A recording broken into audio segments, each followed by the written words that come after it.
Hello दोस्तों, स्वागत है आप सभी का हमारे चैनल J5 पे। तो आज जो हमारा टॉपिक है वो मीन्स ये है कि जनवरी और अप्रैल दो अटैम्प्ट है ना, तो उसमें पहले अटैम्प्ट में क्या करना है और दूसरे अटैम्प्ट में मीन्स कैसे पढ़ना है, कैसे पढ़ाई करना है।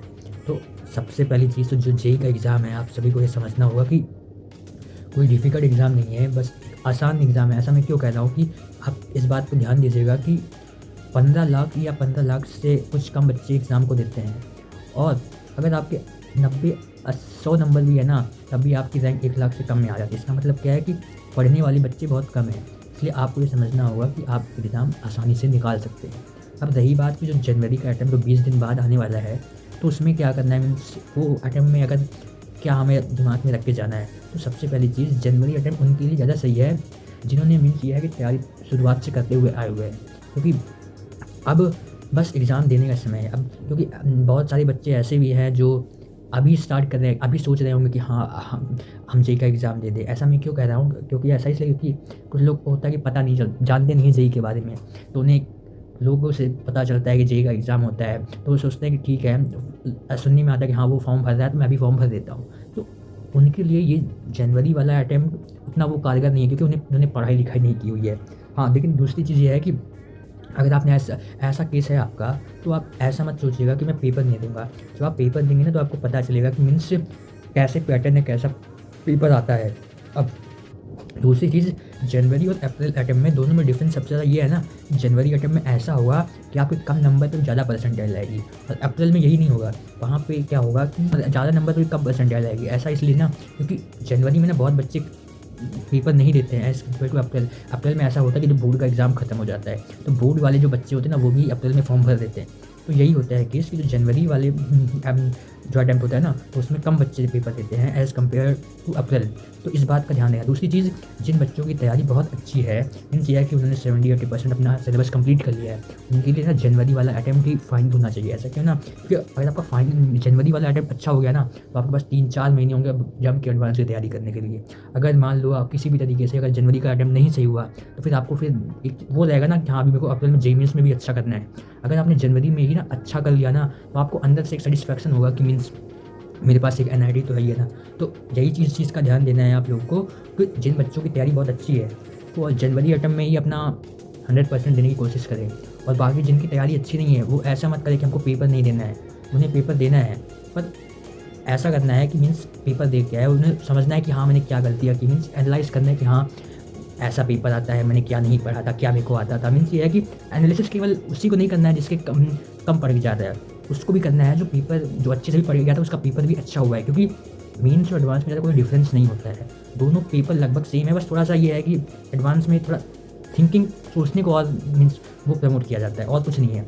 अगर आपकी तैयारी सही है तो दोनों पेपर आसानी से हो जाएंगे। अब मैं ये कहना चाहूँगा कि जो जनवरी अटैम्प्ट जो आ रहा है ना, उसके लिए 20 दिन में आप एकदम रगड़ दीजिए। मीन्स अगर आपका जनवरी अटेम्प्ट अच्छा हो गया ना, तो अप्रैल वाले में आपको कोई दिक्कत नहीं होगी।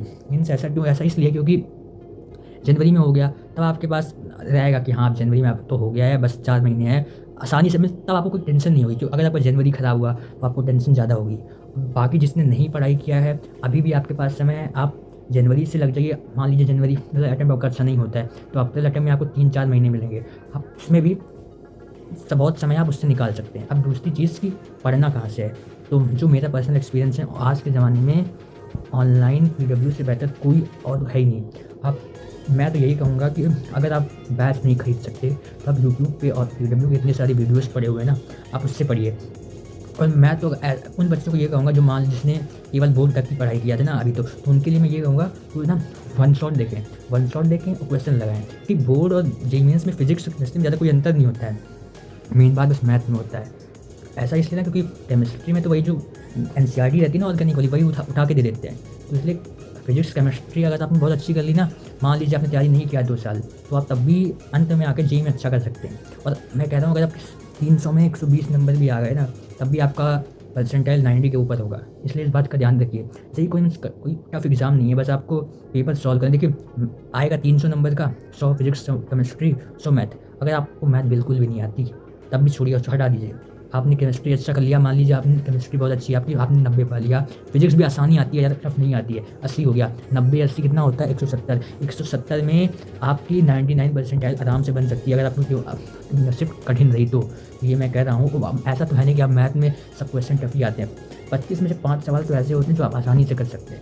इसीलिए ये है, मैं कह रहा हूँ कि जेईई मेंस में परसेंटाइल लाना कठिन बिल्कुल नहीं है, बस आपको तैयारी करनी हो। और जिन बच्चों की तैयारी बहुत अच्छी है अभी इस समय, उन लोगों को तो जनवरी वाला अटैम्प्ट छोड़ना ही नहीं है, क्योंकि जनवरी वाले अटैम्प्ट में ऐसा होता है कि कम नंबर है, परसेंटाइल ज़्यादा आता है। ऐसा इसलिए क्योंकि बच्चे कम देते हैं, अभी बोर्ड्स में तैयारी में लगे हुए हैं। कुछ होते हैं कि छोड़ो अभी अप्रैल वाला लूँगा, अभी जनवरी वाले में ज़्यादा लोग को सोचते हैं चलो बाद में देंगे।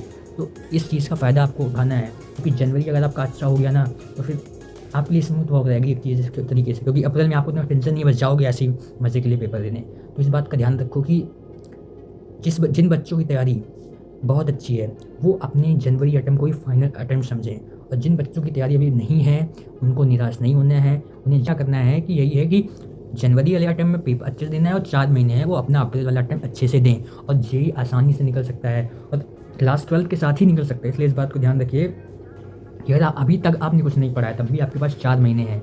जो फाइनल कंक्लूजन यही है कि जनवरी अटैम्प्ट सबको देना है, पर उन बच्चों के लिए जनवरी अटैम्प्ट ही फाइनल अटैम्प्ट होना चाहिए जो बच्चे 2 साल से तैयारी कर रहे हैं, उनका सिलेबस 60-70% ख़त्म हो चुका है। क्योंकि आपका जनवरी अच्छा हो गया तो आप बाकी सब आगे आसान हो जाएगा। और जिन बच्चों ने अभी तक तैयारी नहीं किया था, मीन्स उन्हें जेईई के बारे में पता नहीं था, अभी कुछ लोगों से पता चल रहा है कि जेईई होता है, मीन्स अभी तक बस वो क्लास 12 बोर्ड का पढ़े स्कूल के सहारे थे, तो अभी उन्हें निराश नहीं होना है। उन्हें मीन्स जनवरी का पेपर देना है, मीन्स जितना आता है जितना करके जा रहे हो पढ़े हो उतना जाओ लेके जाना है वहाँ पे, और उसके बाद एनालाइज करना है। और बाकी उसके बाद 4 महीने आपके पास आराम से रहेंगे, आप आराम से अप्रैल वाला अटैम्प्ट अच्छे से दे सकते हैं। और मैं किसी का प्रमोशन नहीं कर रहा हूँ, पर मेरे हिसाब से जो मैंने देखा है PW ऑनलाइन सबसे बेहतर है इस समय पढ़ाई के मामले में। और मैं अगर आप बैच नहीं ले सकते तो मंजिल सीरीज चल रही होगी उन लोगों की, ऐसा मैं उन्हीं का नहीं कह रहा हूँ। मीन्स आपको जिससे समझ आया, जैसे कैरियर विल का है, और जिससे आपको समझ आया, जैसे आप करना चाहें, आप ये वाइकिंग्स लगाना चाहें, वो आप पे निर्भर करता है। उम्मीद हो